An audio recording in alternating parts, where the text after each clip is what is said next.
All right, you primitive screwheads, listen up. I got news for you, pal. You ain't leading but two things right now. Jack and shit.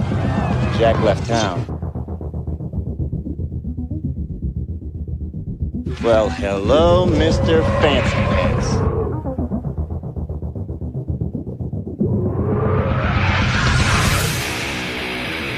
What was that ruckus? What ruckus? I was just in my office and I heard a ruckus. Describe the ruckus, sir. Does this mean we're not friends anymore?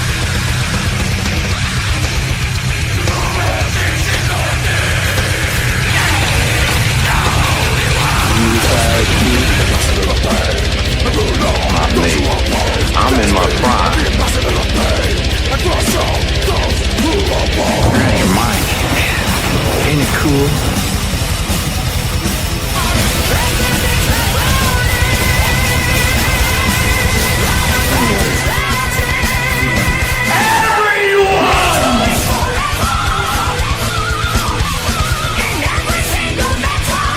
First you want to kill me, now you want to kick me. Blow.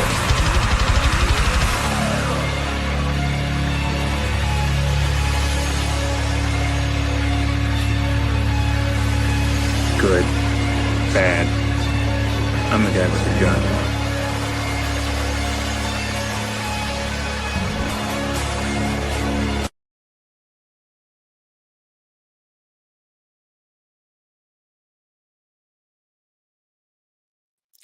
What up, everyone? DJ Anubis here with you, the Melatoria podcast, with some special guests, Mr. Tony Dead, my co-host of the Ghouls of Midnight, as well as down below, the big bad wolf himself. John is here to join us as well as we discuss Predator, Killer of Killers, a new animated anthology in the Predator franchise that recently came out. But let me take a quick second to say hello to the chat. Got my boy Jake. What up, Jake's Jake? there. Hope you recovered from last night's video chat. Yeah. Also got Ulven. In fact, he and I just did another Silver Screen Savants last night for On Her Majesty's Secret Service. So if you haven't caught that show, be sure to go and check that out. But Predator, man, like we've really discussed this on different podcasts and channels and collaborations that we've done about the franchise itself and some of the good moments as well as some of the bad moments. And then obviously Mr. Tony and I, we actually did a trailer reaction to this before it got released. And we were really, really excited about it. So obviously we wanted to do a review on it as well. And John got a chance to check it out. But first, let me just kind of get your overall feelings on the franchise itself. And I'll start with Tony. Like, in your opinion, how do you feel about the franchise as a whole before even going into the Killer of Killers? I mean, I love the Predator franchise. Like, I know there's good and bad, but like, I love it all. Like, it's probably one of my favorite franchises to revisit and like see the newer stuff coming out. Gets me excited, like goosebumps when I like saw. Oh, I'm excited. Get you all giddy. Giddy. He's all freezing up now. He got too giddy. Look at this. Look at this guy. What a clown. The John. nerve of this man. John, how about you? How did you feel about the Predator franchise going into this? Well, I've always enjoyed the Predator franchise because there's something about some with some life form out there that's just that even though the race is so technologically advanced compared to ours, they're so primitive in so many ways, and yet have this high honor that, like, hey, if you're going to kill something, it needs to be healthy, it needs to be something dangerous, and it can't be sick or have anything wrong with it. Like, it has to be like a perfect specimen of that species to be able to be worthy of a trophy. And it's just amazing how their laws work and everything. And I mean, like Tony said, they were good and bad films. But overall, I mean, they're so fun to watch just because it's one of the only times where you see, like, grown, tough guys that are literally, like, shivering in their own boots. Like the first Predator film and even the movie Predators, we see grown men that are like tough as nails, literally scared to death because they're like, there's something out there and it ain't normal. Yep. Yeah, for me, I saw the first one, and I actually saw the first two in the theaters when they got released, and I remember just being so excited because I loved the first one, and then the second one surprised me that I liked it as well because your heroes are a little bit different. You know, you had Schwarzenegger, who's the uber tough guy, and then you have Danny Glover, who's kind of like your normal Joe, who's also battling these predators, but he's doing it in his own way, which is really cool. And Danny brought his own sense of like humor to it and as well. From there, it kind of the series lost its way for me a bit when they tried the AVP stuff. Obviously, I like some of it, and then when they started doing the other Predator movies, I kind of disconnected because it really wasn't doing what I thought they should do in terms of building it until Prey came out a couple of years ago. That one kind of got me back and re-engaged with the franchise. There was something badass about seeing the Predator tear a grizzly bear apart with its bare hands. Well, that, and then, there's the whole tie-in with the gun and everything that goes back to the second film. So I really enjoyed that aspect, which we even get in this anthology. So, I have my problems with Predators and the Predator. I don't really care for either one of those movies. I'm going to do a what if on Predators going forward. But either way, we saw the trailer for this and it looked really good. And the one thing about animation is it gives you a chance to do some things that you can't really do with live action. I know I talked a little bit with Tony behind the scenes about some of the stuff that I'm a little concerned about with it, but let's just get into it. Predator, Killer of Killers is a 2025 American adult animated science fiction action horror anthology. They covered everything. Film directed by Dan Trachtenberg. The most notable name in terms of the voice that we get in this is Michael Biehn, of course, from Aliens and Terminator. But outside of that, what this does, this whole thing, this anthology basically is broken up into 4 pieces, but 3 of them are from different time periods. So we have basically the Scandinavian one with the Vikings, and then during the Imperial Age. Yes, Imperial Japan age, and then of course the World War II, 1941 year, which is really cool when we saw the trailer because it's like, okay, we'll see what they're doing, but how are they going to tie this stuff together? Yeah. And at the same time, we got different types of predators as we would see throughout the franchise. There's different types that can be made and created depending on, like, even with Badlands coming out, that focuses on a younger predator that's learning his way as a hunter. So for those that aren't initiated, the predator is basically an alien species that prides itself on hunting monsters, humans, anything that it can find a battle with, and collects skulls as trophies and marks themselves whenever they have success. But they really don't fear much. They'll fight till they can. It doesn't matter how beat up they get, they'll continue to go on. That's sort of the pride that the predator has as a species. So the first one, the first chapter is about Scandinavian year 841. Viking warrior Ursa and her son Anders are on their way expedition to take on a leader that was responsible for Ursa's, I think it was her dad, her father. Yeah. The death of her dad. So she's basically on the war path with this guy at an older age. He's a war shield maiden that's very strong, great leader. She's trying to teach her son the ways of the Viking, and this is his first battle. How did you guys like the setup so far? We'll start with John this time. Like, how did you like the setup of the first episode or first chapter? Well, I would say it wasn't too bad. It definitely something everybody wants to see is what would it be like if a Yacha went against Vikings. And it was definitely really interesting to kind of see the Predator jump in and just tear everyone limb from limb. But I'll be honest, there was a part that did a curveball for me, but maybe you guys saw it coming, but I didn't.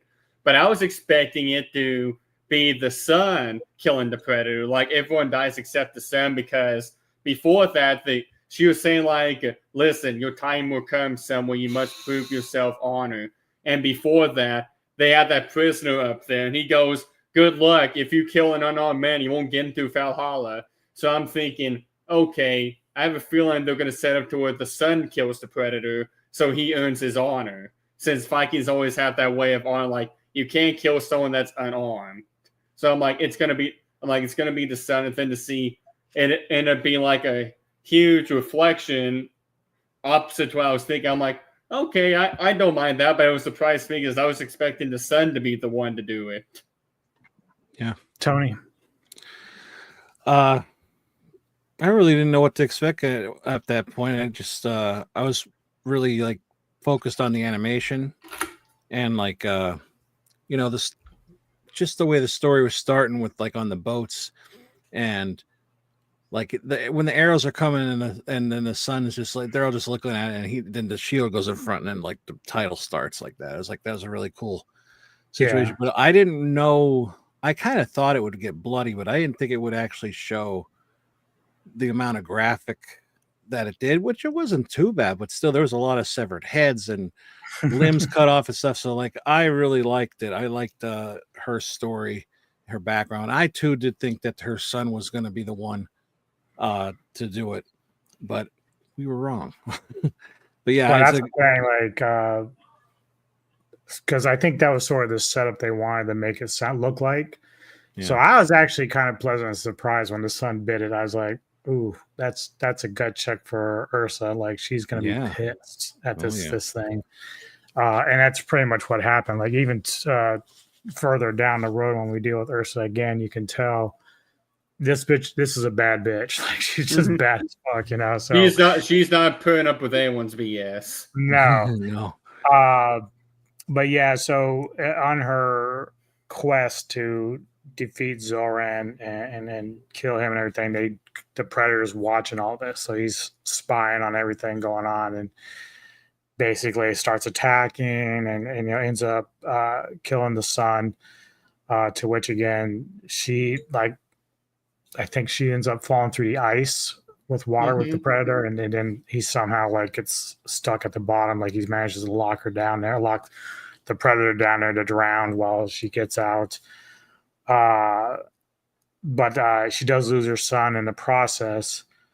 And then we get like a very unique thing, because at the beginning, it's kind of like we see her in this, looks like the ship.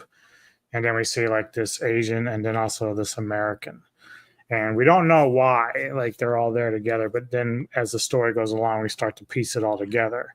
Because obviously once her story ends, we move to Kinji and Kiyoshi, sons of a samurai warlord during Imperial Japan. And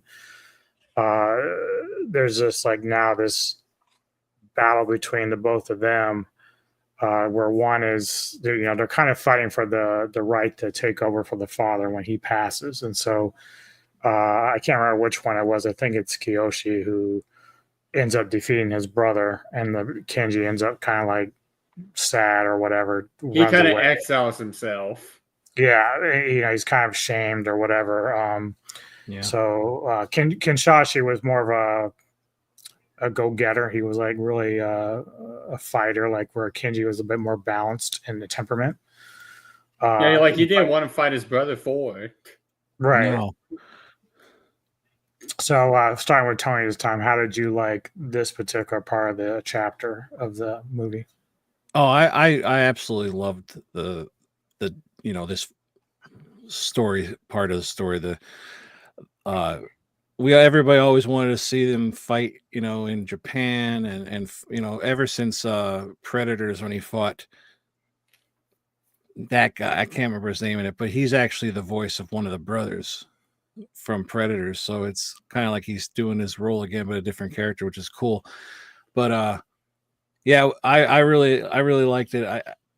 It was cool, like to see like how they were friends and they were doing their training with the leaves in the beginning and the sticks, and then when it came time, like the one brother, like you said, like he didn't want to fight him, put it down. The other one's like, but I want that, and he ran out like, and then somehow got trained to be a ninja, But Well, yeah, he once he exiled himself, he basically became a shinobi. So he was continuing his training on his own.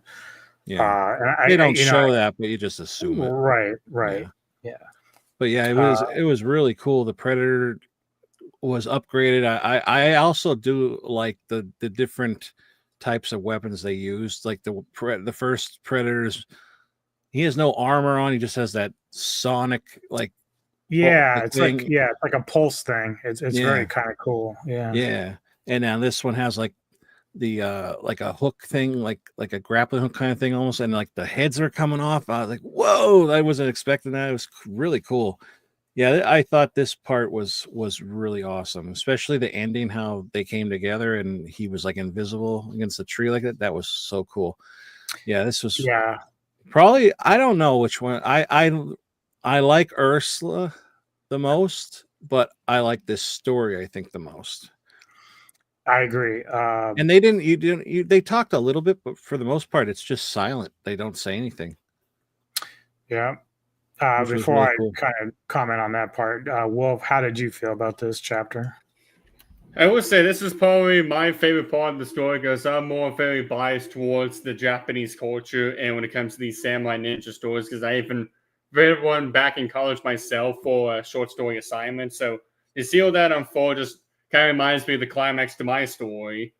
But it's very interesting how they tied into culture and how it showed how the predators adapt as killers, because I remember if you go back to the movie Predators, Ronald Nolan literally states like after you kill one, things get interesting because then they could just take a hiatus from the planet and then they come back and then something could change, like their gear could change, their tactics could change, their weapons could change. Something just changes and it's them trying to be more precise killers. And I mean, Tony mentioned the grappling hook, but I like the staff that literally split into like a trident. Because that one surprised me when he stabbed the guy and then he literally turned it like this and split the guy in half. I was like, okay, I was not really expecting that to happen. Yeah. But it was definitely a very tragic story to see between the brothers because they fought. He thought he accidentally killed him because he literally just wanted to get him revenge. Like, hey, I now one up you, brother. We're even. And then he had to end up fighting him. The brother ended up saving him. And there was just that nice little part to where they're like, hey, thanks, but then you don't realize the predator's still alive. And it was a pretty tragic ending, but overall, I think the story, like Tony mentioned, the story was really good. But this is, in my opinion, this is probably the better one out of the three. Yes. Yeah. Yep. Certainly, like, whereas with Ursa, she kind of won by accident, like, because, the one thing that's needs to be remembered in all this is that this is the first time these individuals are coming across an alien species like this. Like, they have no idea what they are. They're looking at the technology they're using, and they have to kind of adapt really fast to what's going on. So credit to them as humans to be able to kind of learn a little bit as they go. But Ursa, to me, kind of just got really lucky. Yeah, she was just lucky that the predator blasted her out, but the shockwave from it also pushed him back into the angle. Right. Whereas at least with Kenji and Kiyoshi, it's like it was skill. Their team up was a bit, their team up made sense for what they were as like brothers. Right. And like you mentioned, the leaves falling. Like, I thought once the predator hit the tree, I thought he was already done until I saw the leaves falling and like he was still alive, and they figured it out. They were using that as their gauge to see through the camouflage, the shield. So obviously Kiyoshi had some injuries that ended up killing him in the end. But that was a nice moment between the brothers, because Kenji had saved him from the moat. They teamed up and defeated the predator. Yeah. And then, of course, leads us into the third chapter, where we have John Torres, who, is always like a tinkerer with mechanics, like cars and stuff like that. And his dad's like, you got to hone your practice, learn how to fix things. And he was always kind of lazy in that way, but he got drafted to the military, wants to be a pilot, but keeps getting grounded. So he's like kind of just working on planes, but he's like, I want to get back in the air. Mm-hmm. And so they're in the middle of these aerial battles. And in 1941, and one of the planes comes back and it has like a weird item attached to it, which no one recognizes. It's definitely like a type of metal they're just not used to seeing. So the cool thing about chapter 3 is we see a different hunting style from the Predator that we have never seen in the live action, which I think is amazing. It's a really cool concept. Yeah. Basically, this is more about the Predator hunting its prey through the air. It's not worrying about on the ground or with anything else. It's using the ship and chasing these planes around in the air and just, trying to destroy them and kill them. That's how he's getting his trophies. Yeah. Wolf, how did you feel about this particular chapter of how it was laying out? I would say that was pretty decent. I always like a good World War II battle and seeing things in World War II. I think that's like a fan favorite for everyone to see in any movie or show. Is just going back to World War II and seeing how fights took place and the dogfighting. And it was pretty interesting we never really seen a Predator literally try to fight things from the air. Yeah. And so to see them taking on all those World War II vets, especially with the technology of a harpoon, it would fly out there as soon as it latches on. It's like a magnet. He can just call it right back and it splits the ship in half, or it could kill, or splits the person in half. There's something happens, but it's like that entire harpoon's like it's a magnet. It doesn't even have to be connected. He can just flip a switch and it comes back to him. Yep. And I'd say John Torres' story was, I would say it was okay. I feel like it didn't really go up to like Ursa and Kenji, but it was decent enough to go along with everything. And but one thing that surprised me was that first missile from the battleship didn't take out the Predator. Like when that thing came back, I was like, oh crap. Tony. Yeah, when we first watched the trailer for that, I was like really excited. Like you said, we never saw them fighting in the air. It was like, oh man, this is cool, because we always seen the ships, but they were always leaving. We never, or they were invisible, like in the comics, and they never. At least the one I read, they don't really do anything. But this was cool to actually see them fight. I'll let you say what we were talking about, but I think this one's a little bit far-fetched with some scenes, but I do like him. I think, and he's the only one that speaks English. So when we get to them three together, it's like he's as annoying as he can be, and it's like, this is really unlikely. He kind of does like, he's kind of like the glue of the three as well. Like you need him. He's like, because without him, they wouldn't ever happen. He's like the innocent one of the bunch. Right. Yeah, he's the innocent. And he's also, I don't know how old the other ones are, but he seems way young and small. Probably in his 20s. Well, he was, I think he was probably like 17 or 18, which was like when most people got drafted into World War II, it was like 18 or 17. So he's definitely still like in his teen years. Oh, yeah.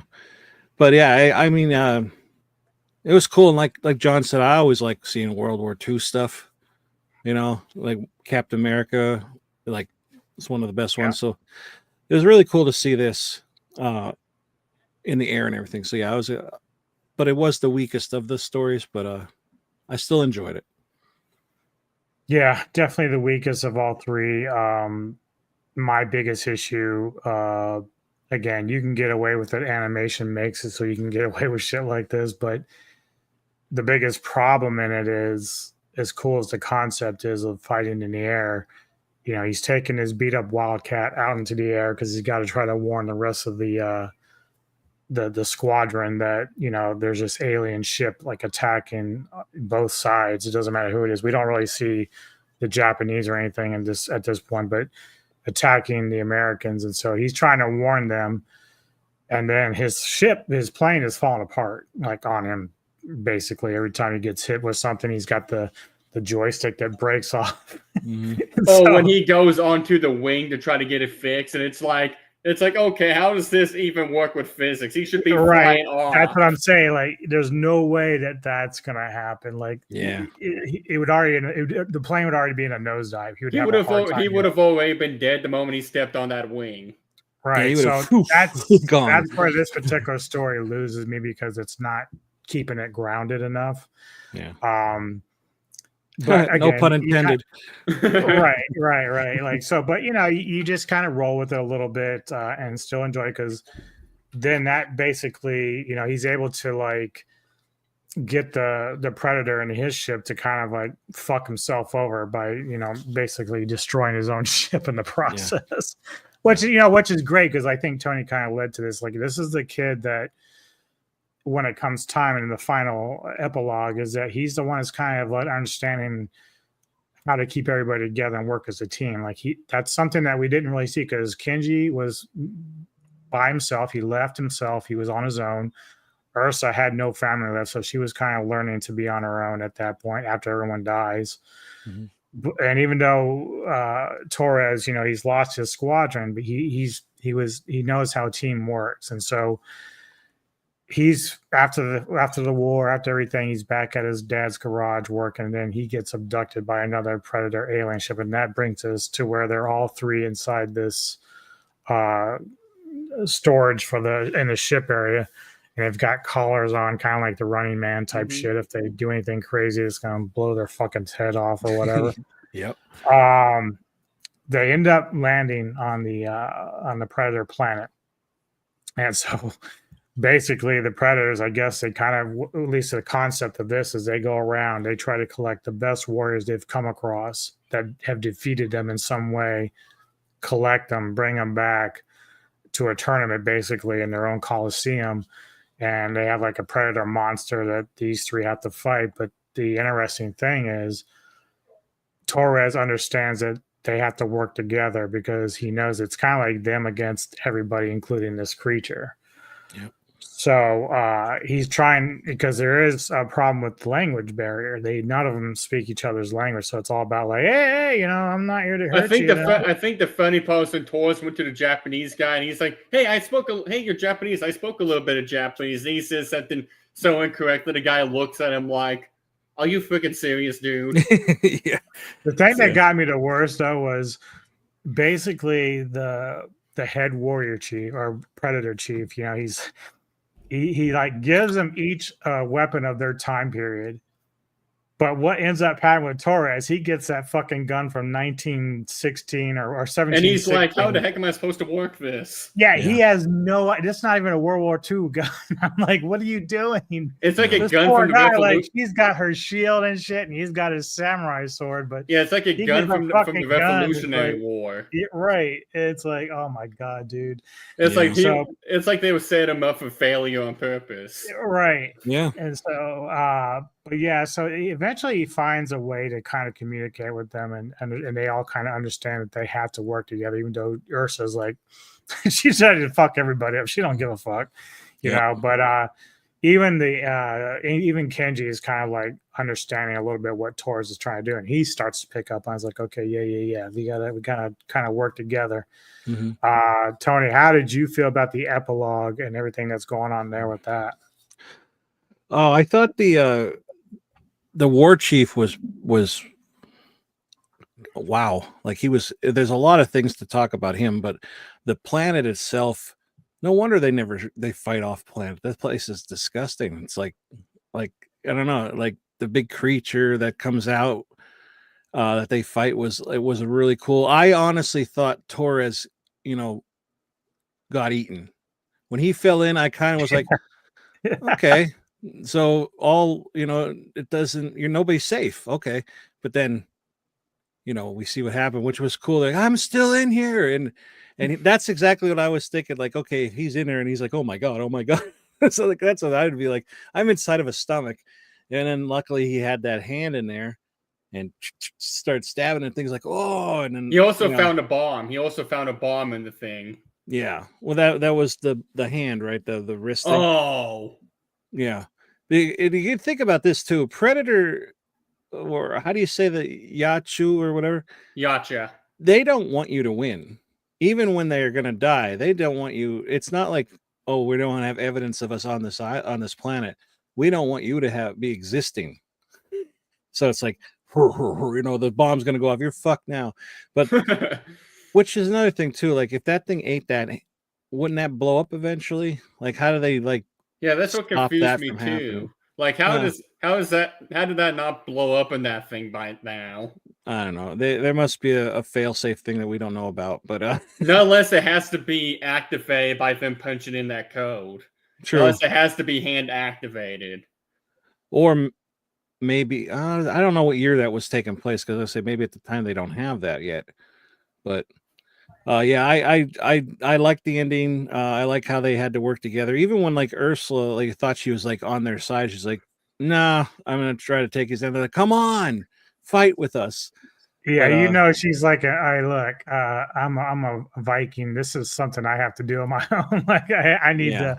I need to go Valhalla. If I'm gonna go Valhalla, I'm gonna do it on my own terms. And she was kind of hard headed about that, but in the end, she kind of figured it out that what Yeah. needed to be done. I think she wanted to also die so she can see her son. Yeah, Because then when she was looking at like Torres and that, she started seeing like the resemblance of her son, like a memory. And yeah, that's where it kind of like kicked her in, like on their side, like, okay, we got to do this. But her sacrifice, we'll say, yeah. was like, a great moment in the thing. Like, it's a lot to talk about in that with that ending though. Like, there's so much we don't know about that planet or about them. And on the Warlord, like I saw things like, was there actually xenomorph like? Yeah, I think those were things on xenomorph it? tail. Yeah, Yeah. it seemed like from what I can understand, that entire mantle was made from xenomorph tails. Yep. So it's like, what happened there? Like, are they going to bring them into this too? Or well, there they are, right there. Yep. I didn't pick that up at first. I thought that was just like a uniform thing, and then when I read it, I was like, I oh thought it wow, was like just part of their dreads, but now that you guys talk about it, I do see the hooks or the stingers at the end. Yep. So it's definitely xenomorph. Yeah. But yeah, I thought it was really cool. I like all the different types of predators and stuff. But yeah, where they're gonna go with this, I'm excited for part 2. I mean, it opens Well, up a one whole thing that, bunch of opportunities. Well, I know Go. one thing that Tony and I were talking about was like there is because basically what happens is Torres and Kenji get a hold of the craft behind the chief there, and they end up taking off. But we also see like there's the cryostasis, in which this is how we learned that they were able to transport them from different times together. They'd freeze them over time and then bring them together. That's how they can all be in the same room together, because they've been under cryostasis. But we do end up seeing like a suspended animation of like Naru from Prey, animated version of her. And Tony's like, I saw some other people, but I didn't recognize them. Now, the descriptions from what I'm reading doesn't really state that these guys are there. But one thing I said, we could see Dutch or even Danny Glover's character in there as well. Yeah, we could see them later. We could see them later on, because in the comics, it's been stated that Dutch ended up being transported to the planet and has literally been fighting and surviving there for years. I know that because when you play Predator Hunting Grounds, you play Dutch is a downloadable content character you can have as a fire team member, and he's literally wearing like a Yacha mask, and he's literally having a Yacha mask for like a shoulder pauldron, and it's like an older, more gruff looking Dutch. And part of the description reads that Dutch was literally trapped on this Yacha planet for who knows how long, and he was literally being forced to survive there. I played the game. I never got that download content. I never saw that. That game was now. The game was fun at first, and then it just yeah, it was a lot of fun playing as the Predator after playing as a fire team member for so long, after getting the hang of because I was telling Anubis the best way to do that game is play as a fire team member, learn the map, and learn how fire team people like to be, then play as the Predator, because then you got a good idea how they think as well as the map layout. Yeah. Yeah, and that's the thing. So we know that the aliens have a part of this. We know that Naru from Prey is a part of this. So that leaves the door wide open for them to do anything. I will say, I feel like one thing they could have added, maybe they add later on, is it's amazing they didn't think they had a Spartan to the mix. Well, I mean, they might end up doing that at some point. Like, you have to be careful when you're doing your debut that you don't oversaturate. Because, like, again, this is, as one person puts it, this is a new golden age for the Predator franchise. So, my only disappointment is this is actually the third best Predator movie made for me. But it's not live action. I wish this had been live action. This would have been a fucking amazing, except for the crazy plane shit. Oh, imagine the gore with all of that, Ooh. especially with the Predators playing that one Japanese soldier in half with the staff. Yeah. Well, author Rick Myers said that it would have been a problem with cost because costs would have gone up. But I was like, yeah, but you're putting costs in the right place because people will go to the theaters if they believe in the product. So if it costs you money, let's say it costs them $200 million to make a live action of this, I'm going to the theaters to see this maybe more than once. So Hell yeah.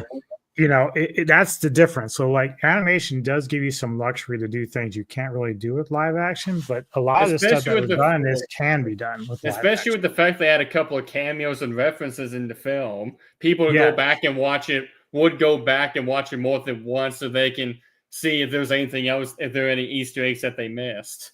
Yeah. Right. So even though if they keep this as an animation, I'll still watch them because it's going to bring in a lot of different things from different worlds. But it does make me a little sad that we couldn't get live action doing this because it would look so good with stuff. The one thing that always threw me off is that the only Predator that had a mask was the one in the Imperial Japanese age. Yeah. Well, no, I think the guy in the first one did too because he took it off. Well, he kind of did, but it's like it didn't cover all of his face. Whereas the Predator in the Imperial age, it covered his entire face except for the tusks. Yeah, That's I guess part of their learning, like advancing stuff. Because like I said, the first one didn't have an armor or anything. He almost looked like the one from the Predator. Yeah, he was literally bulky. He was literally just like a barbarian. Because I think they probably did that as a way to accustom to that time period or how the Vikings were, because they were pretty much barbarians. Whereas the Predator in the Imperial Age, I think they did that as a way to show what the Japanese Imperial Age was like, as you had a little bit of stealth as well as samurai kind of armor-looking stuff on that Predator. Whereas the next Predator, he literally looked like he was a ship admiral. Yeah. Yeah. In the first one too, he like I said, no armor. So like back then, and the year was what, 841 or something like that? Yeah, 841, yeah. And so like they probably didn't even think they needed armor, and then they saw like the Vikings and they're like, oh, look at the armor they have. Like we need some. Well, it's to my recollection, Trachtenberg's also doing Badlands, right? Yeah. So with that younger Predator, that might kind of explain how maybe that's like as you grow as a hunter, maybe you get more and more stuff. So let's think about, like, remember with Conan the Barbarian, Conan starts out with almost nothing. He has to fight with his hands. Yeah. But as he starts beating the warriors that he's facing, he gets more and more. He gets swords, he gets axes, he gets armor. What I'm still thinking about Predator Badlands is this is a young blood that was cast out from his tribe or his clan. Like he didn't meet up to. Like, he dishonored them in some way that they exiled him, so now it's him trying to prove his worth again. Well, I don't know. I don't know the concept behind it. He's got some sort of robotic sidekick, the chick. Yeah, that's just my theory. That's just my theory about what's probably going to go on in Badlands is it's a young blood that was exiled. Possibly. But either way, but if it was just how they are trained, like, okay, you're naked, you're gonna go, like, even with like the 300, like when they would show how Leonidas as a kid had to go fight a wolf or something without much to fight with. So it's that's a way to prove his honor, right? So if you're gonna prove your worth, the Predators might look at it as like, because we've seen them in the past with other movies that so take AVP-1. As they were killing the aliens, they would mark their helmets like numbers and say, yeah, I got a couple here. Mm-hmm. And so that's sort of like a thing that it looks like as it's going along that they're they get more and more recognition for it. It's like medals almost. Like, here, okay, Daddy's gonna give you his left side of his shield. He just got done beating this because gigantic monster over here. So here you go. So who knows? Like, it's hard to say because they don't really explain too much of the history of the Predator, which hopefully They just someday kind of let kinda you get- know what's going on with the film, with how their culture is. Right. So it'll be interesting how it plays out. So for Wolf, like for the next animated thing they do, what would you like to see? What would you like to see in that? Well, I would like to see a Predator take on a Spartan soldier, maybe a few, and then the next would be like the one. I think the other fiercest warriors were the Huns or the Mongols. So another one could be the Mongols, like take on the Mongols, take on the Spartans, because before every other warrior, and I think even the Viking era, I think the Spartans were like the ones that, like, if you heard about them, they'll just hearing about them just send fear down anyone's spine, because they were like the mightiest army in Greece when it came to land, whereas the Athenians were the best when it came to the water. So I think I would like to see Spartans. In the next era I would like to see is the Mongols. I think the Mongols are the next one. And then after that one, it's going to be pretty hard which one to choose. And what I'd like to see So after do you that. want to see another anthology, or do you want it to be like just a full-fledged movie based on that? I would say I'm in the middle on that. I mean, I would like to see another anthology because I would just like to see a Predator go into other eras so we can see how it would do against these warriors. Whereas the other part of me, I would like to see them continue the story and see what happens to John and Kenji. Yeah, I think so too. Like, but I don't really want an anthology. I think I'd like to concentrate on John and Kenji, but then maybe they release Naru from her suspended animation, and that'd be kind of a cool thing to do for an entire movie. Tony, how do you feel about what they might That'd do be cool to next? see between her and Ursa. Yeah. Well, like with that room with the car, with them all being frozen and stuff like that, that opens up like we said, a whole bunch of opportunities. I don't know. I would love to see Dutch and Danny Glover's Harrigan team up. There's been even talk, like, because they're all involved in the Alien franchise. Are we going to see anybody from Alien Romulus in this or something? Right. Would that be too much though? Like, should we just keep it with this universe and just like, hey, we know aliens are out there, or what? It might get too much. I just hope they don't go overload. I think they should give what the people want to see. Like, I want to see Dutch and Glover, but I don't want it like in your face. You know what I mean? Like, well, from what I do understand, there is a plan, or I think the director of Prey and the director of Alien Romulus actually want to team up to make a modern day AVP movie. That'd be cool. Like, Well, you're gonna have to take a little bit more risk. Like, yeah. When I saw the trailer for Romulus, I was really excited, but by the time I saw it, I was not that impressed. Yeah, I was not very impressed with Romulus. In my opinion, it was pretty weak. Like, it was fine until the climax, and I'm like, okay, you lost me. But yeah, so I think I would like to see John and Kenji end up teaming up with Naru.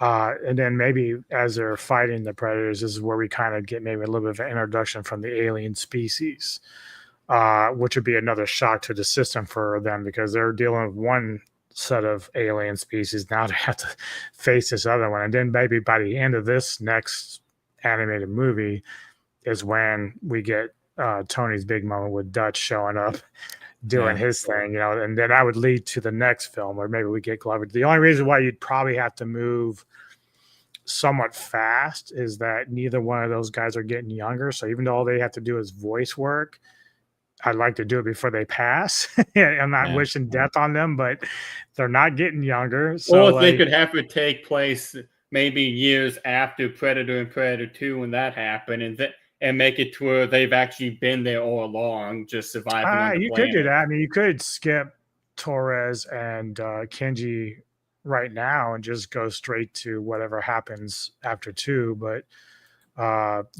it's hard to say. Like I keep thinking because they showed Naru, I think they're going to use her in some way, just somewhere along the line.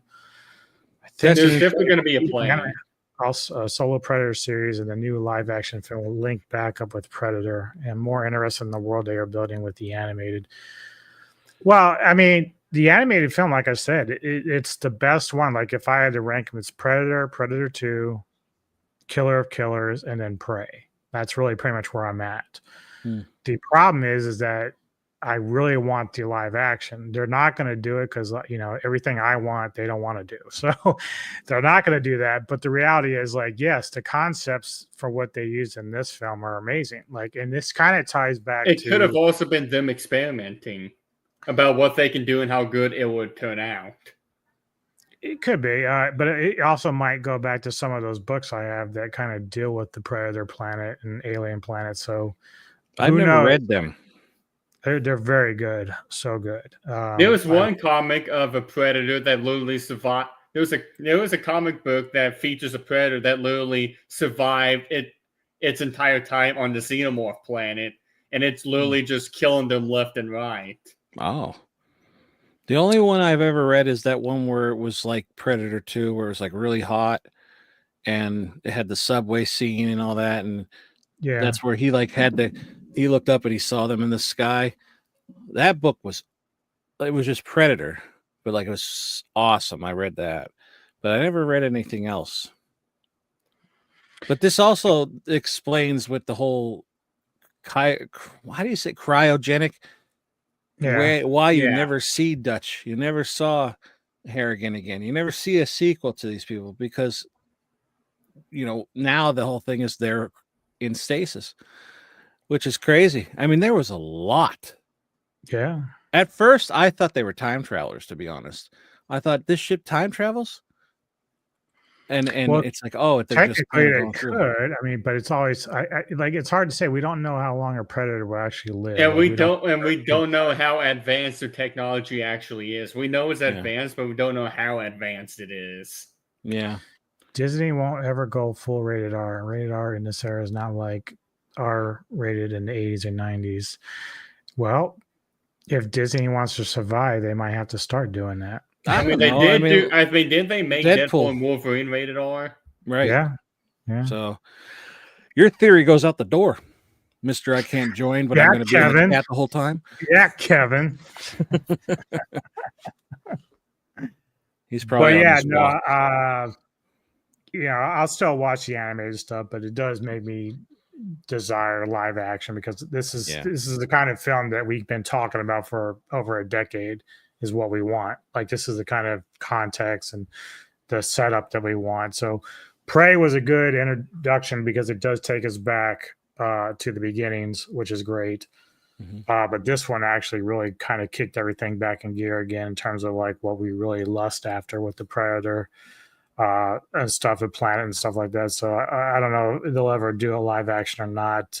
It would be cool if the next film, like what you guys mentioned, they do another live action film. If at the end it does show like a little brief of like a cutscene of like it could be Dutch and Danny Glover's character either in cryostasis or it's just a glimpse of them on the planet somewhere. If they happen to find a way to escape and be off on the lam, but still undetected somehow. Yeah, that's true. Yeah, I don't know if they'll. It's hard to say if they'll do that. Like, I don't know what the cost would be to get those guys to just do, even though it's just voice work. I don't know what the cost would be. It'd be a lot of fun. But even if we don't get them as characters per se, like a nice cameo shot of both of them in the tubes would be cool. Yeah. Just to say, hey, show, as Tony said, this is what happened to them. They disappeared. This is where they are, because we already know this is what the predators are. Hold on, this is what the predators are doing. They're going back, finding these hunters that defeated their other fellow predators, and rounding them up. So it makes sense that they would do that with Dutch and Danny Glover's character. It's just so interesting to see. It's just so interesting to see that because it's like they don't want anyone who's killed something to to be allowed to continue walking. Because I think have you guys played the 2010 Alien vs. Predator game? I don't So know. Briefly. when you do the Predator campaign, one of the very first ones is when you're in the jungle. You encounter a fellow Youngblood by the name of Claw because he has red claw marks on his mask that's dead. And your objective is to set off the bomb because because it states we can't let humans capture this technology. So I think it's because they don't want someone alive out there that is aware they exist and also may know a bit of their technology. So they're like, we need this one out before they end up compromising what we're trying to do out here. Didn't that happen in Concrete Jungle? Like one of them died in the past, and then when they went again, the humans were more advanced or something. I never played Concrete Jungle. That game was out back when I was still a little kid. I just got a GameCube, so I don't think I ever was able to touch that game. Yeah, I played that briefly too, but the games never hold up pretty much, you know. But that is the game you always hear a lot of Predator fans talk about. Is that Alien vs. Predator? I always hear them talk about Concrete Jungle the most. Yeah. All right, let's do our ratings. Oh, I was going to say one other thing. Go ahead.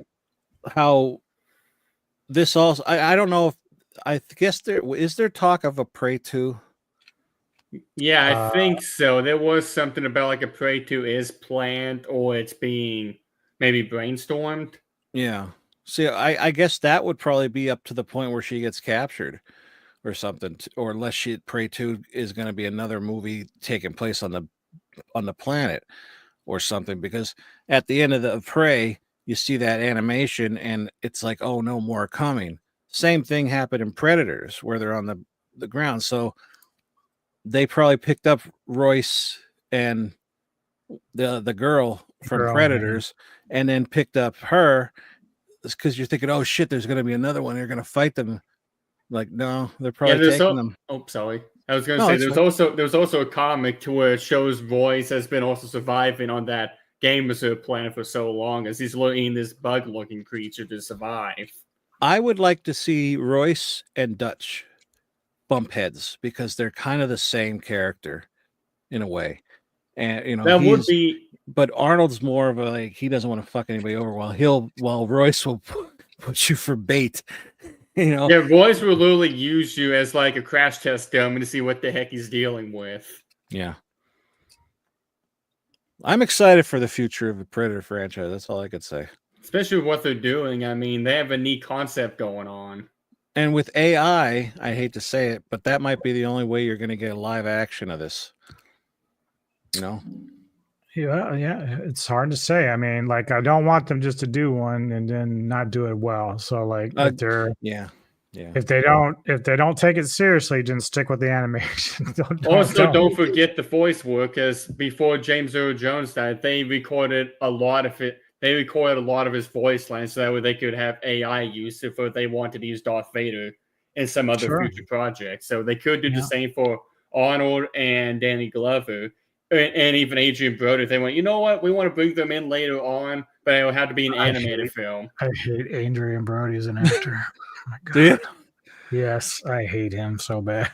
I like him as an actor, but I heard he's a dick.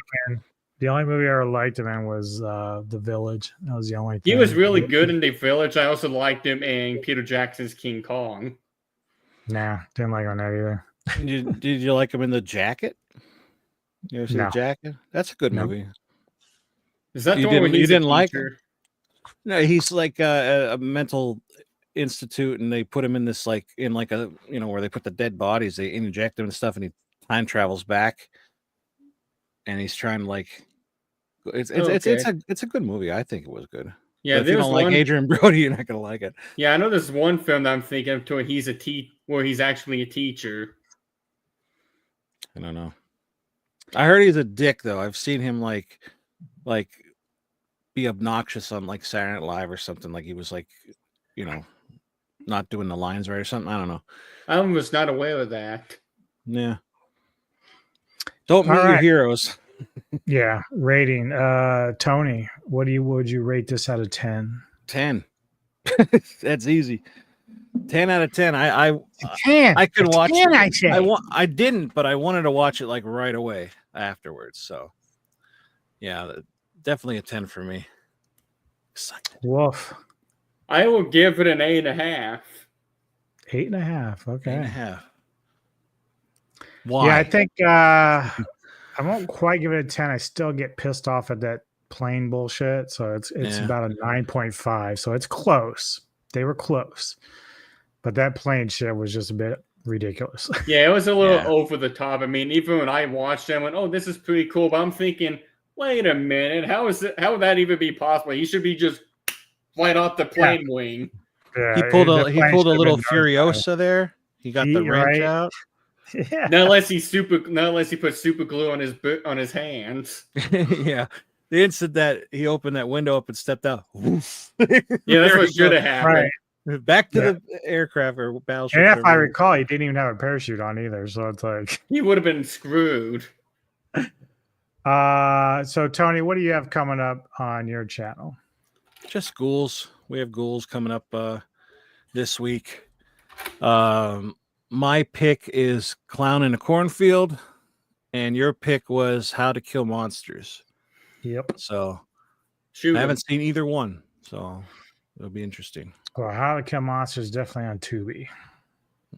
And I just uploaded today the horrible Dr. Hitchcock video. I didn't really add anything to it because I thought the conversation was good enough. You know, because I always Yeah. re-listen to them and rewatch them. That's another reason it takes so long. And The thumbnail was better than the movie. conversation is better than the thumbnail. But yeah, Dang. Already ripping each other. Oh no. We both No. kind of felt like it fell a little bit short of what we wanted. yeah. But, you know, literally he's got the fancy version of the movie, which looks amazing. Like I love the cover stuff. So Vinegar does their job when they want to put shit out, but Yeah. sometimes the movies just don't really measure up. Wolf, what do you have coming up? So my friends and I, we played a little demo of a Lethal Company like game called Nemesis, and pretty much it's like you gotta go into this thing to collect loot to get money to repair your train, but you're also encountering mimics of yourself that can't. Let me tell you, the AI is super smart in this. Like it's literally copying everything you're saying in the chat. Anything you're saying, the AI is literally. There was a time I saw my friend get killed by a mimic, and the mimic goes, "I just watched John get punched in the face." I'm like, "No, you didn't." Oh crap, that's the mimic. And I took off for the hills. So I'll be trying to edit that, post that on Tuesdays, and I'm also been working on my own cosmic horror novel that's kind of more very inspired by Lovecraftian works. But other than that, I mean, not too much going on because I will be moving soon. So I've been focused on packing crap up and getting ready to go. Okay. For me, tomorrow at 6 p.m. Eastern, I'm doing another Vintage Cult Cinema for Grandma's Boy with Kevin Lambert, but I also have invited both Neko and Tony to join us because they both really like that movie too. So they're welcome to join us for that. It's a great film, by the way. But as Tony said, Ghouls of Midnight, he and I both have our picks. We'll get that under wraps and we'll do our reviews for that as we do about midweek. And then Friday, I'll be getting together with Jedi Grand Veil for the next Kaiju Spotlight with Gyra, one of the Gargantuas from the movie The War of the Gargantuas. So we'll be talking a little bit about that. So outside of that, Saturday, I'll be on Jedi's channel as I'm going to talk Jaws again for the 50th anniversary. And it's always fun talking Jaws, but it'll be my second or third time around doing that this month. So- I got I a thought you were going to question. say for the 50th time. I got a question 50th for time. your Ghouls of Midnight. There was this one film that Kevin Lambert mentioned. It's called Deep Dive, is it? Deep dive? He mentioned it in the stream when we talked about shark films. Sorry, Jake. Have y'all done a rating? Yes, we did, sir. Yep, we did. Wolf had an 8.5. I had a 9.5, and Tony had a 10 out of 10. 10 out of 10. 10. 10. She's a 10. If you ever catch that reference. All right, what were you saying? Sorry, Wolf. Yeah, I was asking about this one film Kevin mentioned, the stream that you and Tony did for Ghouls of Midnight.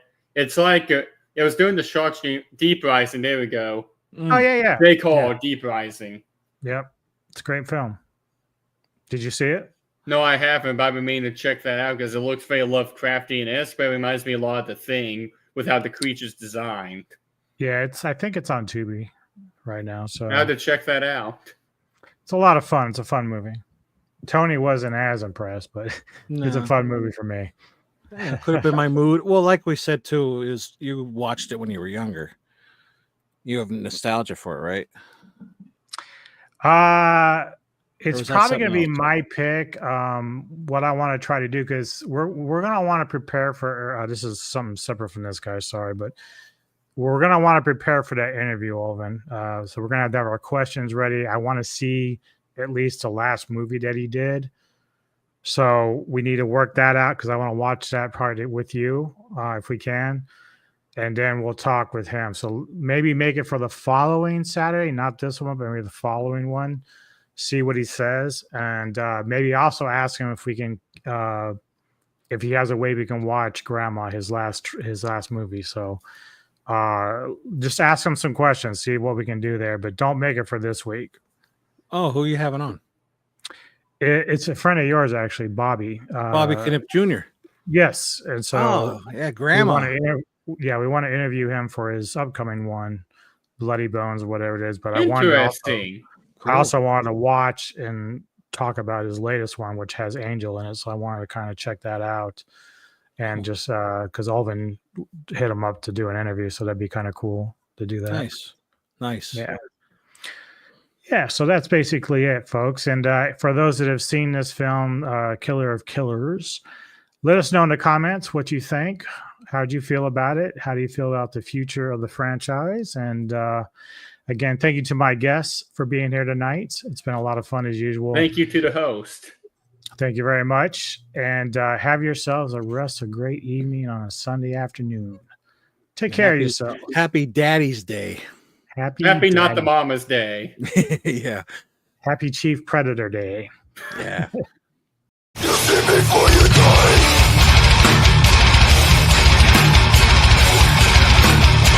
Find the